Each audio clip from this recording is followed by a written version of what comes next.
So welcome everyone back to the garage with me. As you can see, we have the Husqvarna Svartpilen 401. This is my wife's brand new bike, and we're going to put some mods on it today. So it's a little heavy for her, so she's dropped it a couple times. It's not done much of anything to the bike, but we just want to protect the bike a little bit more so that she can feel confident if if it's going to go down. But she's doing much better. I don't anticipate much of that anyway, but I have some toys to put on here that I got from T-Rex Racing. Let's see what's in here. All right, let's unbox this sucker.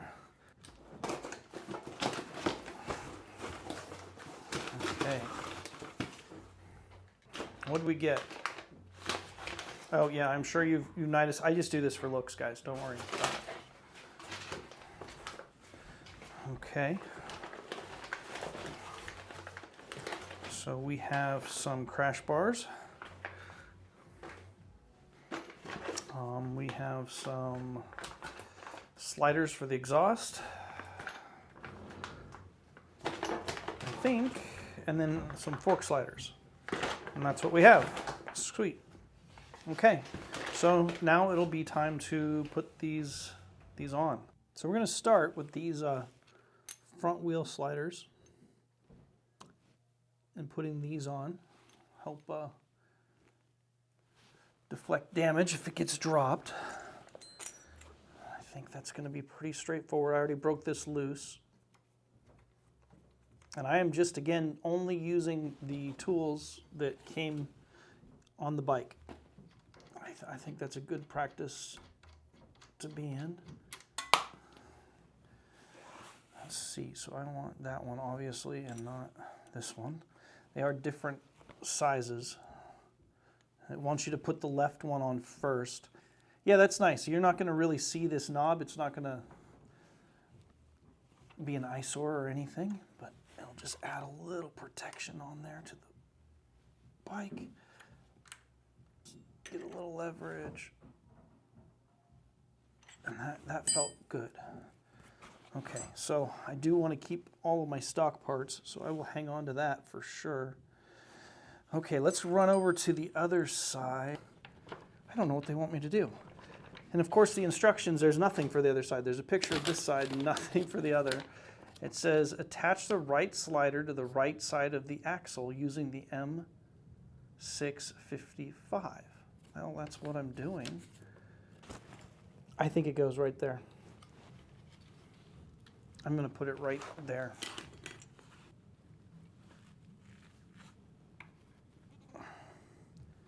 So we have one on each side now. Come on, T-Rex Racing. Come on, guys. I mean, I guess it was obvious to figure out, but why do you only have directions for one side? Come on, some of us are dumb. So we are good. Sliders on both sides. Just tighten that one up and I'll be done. On to the next project. Okay, and now we're going to put this muffler protector, the muffler slider here.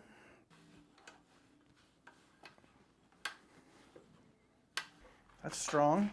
Okay, and we'll just put the cover on. And then I have a tiny little Allen wrench that I'll have to get an Allen wrench out of the cabinet for this because I don't believe the smallest one. Yeah, well, we've got a slider on the back now. So that's good. And then with the crash bars, man, we'll be in good shape. Actually, I don't know if I even needed that, but we've got it.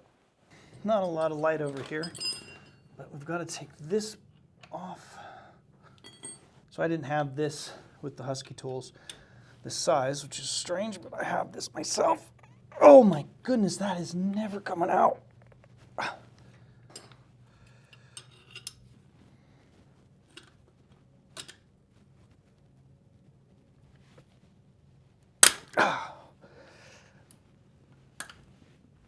Yikes.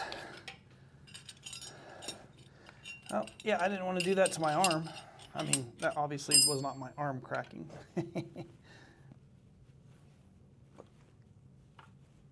even this motion of spinning is really hard on this hand.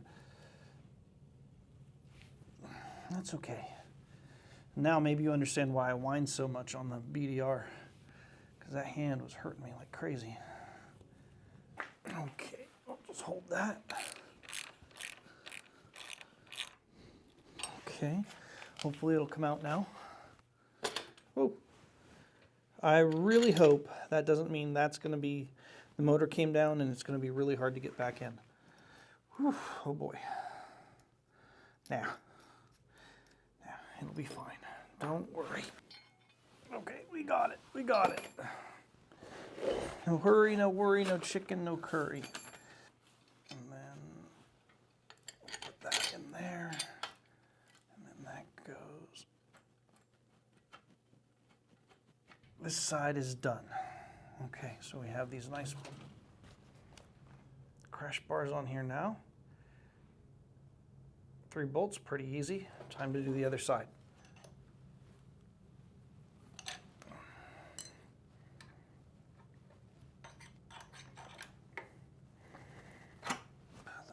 Where's the other slider? There's that one. That one's on there. And it's a really nice Loctite washer. Good for them. Thank you for giving me really better than what was on there. T-Rex Racing, you guys are awesome. I like when people go above and beyond.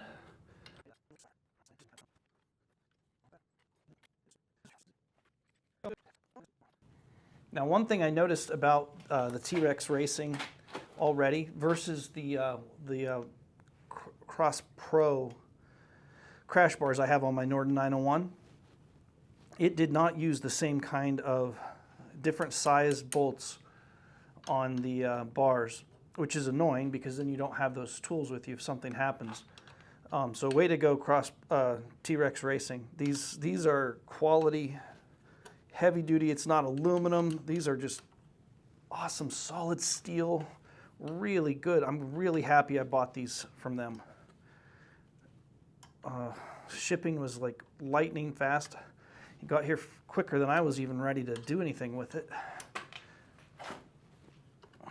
So I did order a little windscreen that'll go on the bottom. I thought it was good looking windscreen, and I did get some hand guards, but I got those off AliExpress, and they're going to be probably 14 days from now, so mid-December I'll get those and put them on, and then we'll maybe add that to this video. So it's end of November right now. Okay, that's good. Voila. And they're installed, and I scratch it. Darn it. And we have all of our pieces on from T-Rex. Not too bad. I think that's going to be real nice. We'll have to lay it down and find out. Clean up the tools and we'll lay it down.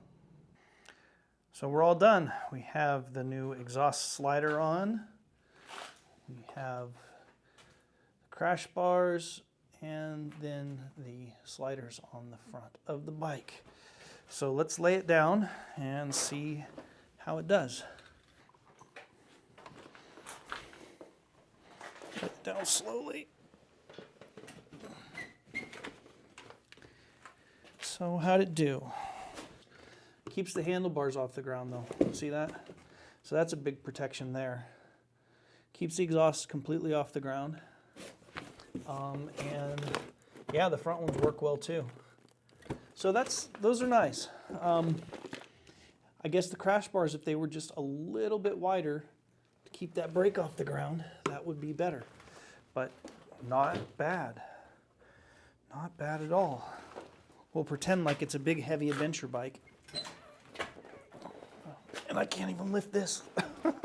Just kidding. Okay. So yeah, this brake hits. That's too bad. It'd be nice if this would keep it up further than that. But it did its job for the most part. Yeah, I'm happy. Kept these handlebars off the ground, and that's sort of the point. So a couple more pieces have come in for the Svartpilen, and we're going to put those on now. So I have a new clutch lever, OEM clutch lever, because it got laid down probably pretty early on. And then this little guy came from China today, and this is to protect our clutch levers. Let's see what we got. So we have, doing this one-handed is going to be nice. We have these little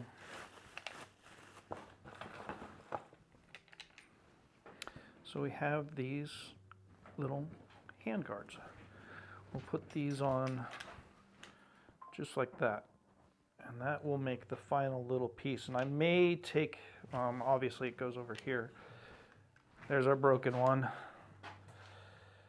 little broken clutch lever, and then this will go like this. Yeah, that'll be nice. Okay, so that's what we're gonna do now, is get those pieces on, replace that clutch lever, and get the end guards on. So we'll start with the clutch, okay? Okay, so the first step in removing the clutch is pulling this plastic back and then just loosening everything up a little bit. Okay, and then I have a 8mm socket to go on this on the bottom, and then a little screwdriver here. I'm just going to put that over to the side. Now, I did not get any fancy clutch lever to replace this. I just went with the OEM.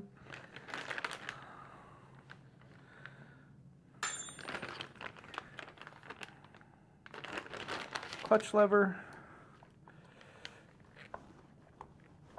Okay. This little sensor, there's no way that has to come off. It should just come out. Okay, I'm going to try and take that sensor off, which seems stupid to me. I don't get it. It does not make sense at all. But I can't figure out what's holding it up. I may have to, this is so weird, I may actually have to get the manual out. No, there's something there. There's something with this sensor, and I hope I'm not breaking the sensor. I didn't know I had to take this off. Huh. Okay, so you have to take a sensor off? Really? I don't believe it. Oh yeah, look at this. Okay.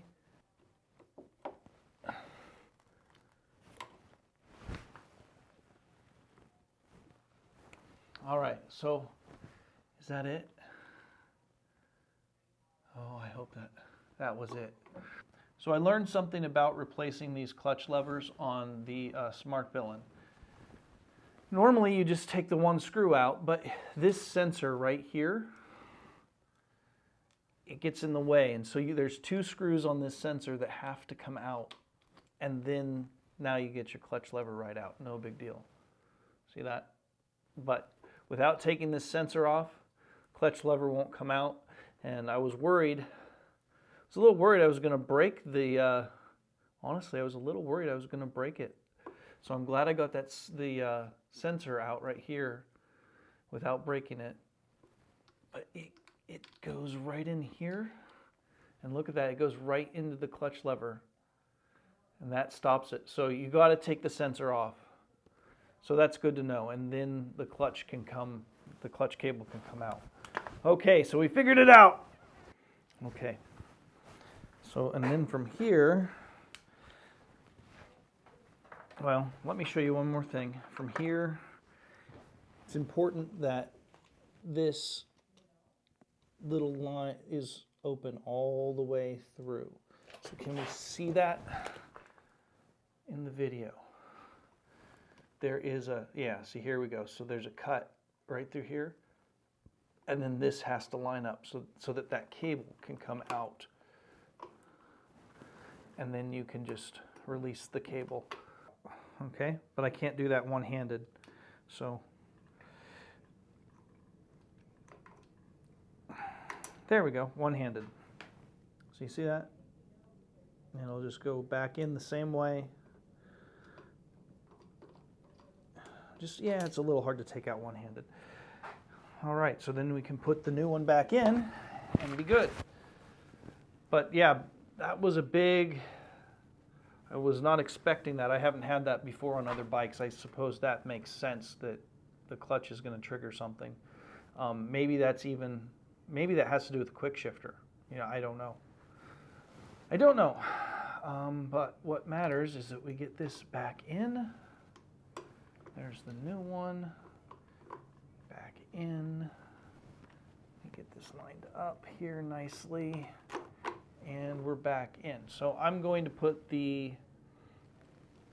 sensor back in first and then get this back together, okay?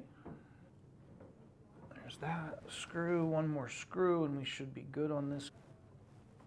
Okay, so that's the important tip right there, is that when taking the clutch lever out, you have to take that sensor out, which I did not know before on this bike. That's probably very common, but I have not taken a clutch lever off a modern bike. So there we go.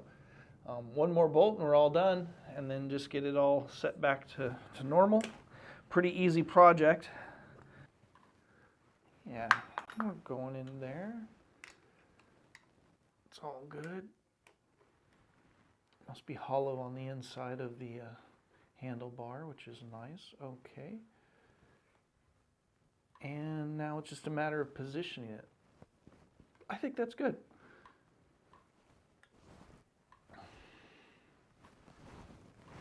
Okay, let's try to tighten it a little bit too. Okay, that's tight. Looks good. That was fantastic. All the way from China on the AliExpress. I don't know what those cost. Maybe they were like 15 bucks. So what I didn't expect is these are just plastic. I was expecting these to be metal, honestly. I think I bought the wrong one because I'm sure I saw one of these that was metal. Like, very similar look. Yeah, that's plastic. What a bummer. Oh well. We will use it until we don't like it. Also, now the handguards. And then at some point the windshield, little tiny windshield will come on right here. I'm not too concerned about putting a cover on there. I know people seem to be doing that, but yeah, it has an interesting look having those handguards on there. Sort of like it. Okay, cool. So that's our mods from the garage so far on the Svartpilen, and I'm excited to ride it. I haven't rode it much yet either. I think there's only like 65, 67 miles on it so far. It's just a little cold out, but hopefully in the next couple days I can get it out, and we've got to get some really cool pictures with this bike. So, and my poor little Norden, it needs run. It's just begging to be run, but maybe in the next few days. I've just sort of been like 6 weeks is what I need with this. And I just wanted to be careful because, you know, the next step is surgery. So I haven't really wanted to like ride with this on, though I can. I just thought, you know, it'd be better just to give this as much time to heal as possible. Well, that's it, guys. Maybe in the future we'll get some photos in here with the 401, and we're going to definitely be getting some videos of this thing in action. All right, that's our video. Till next time, see you guys.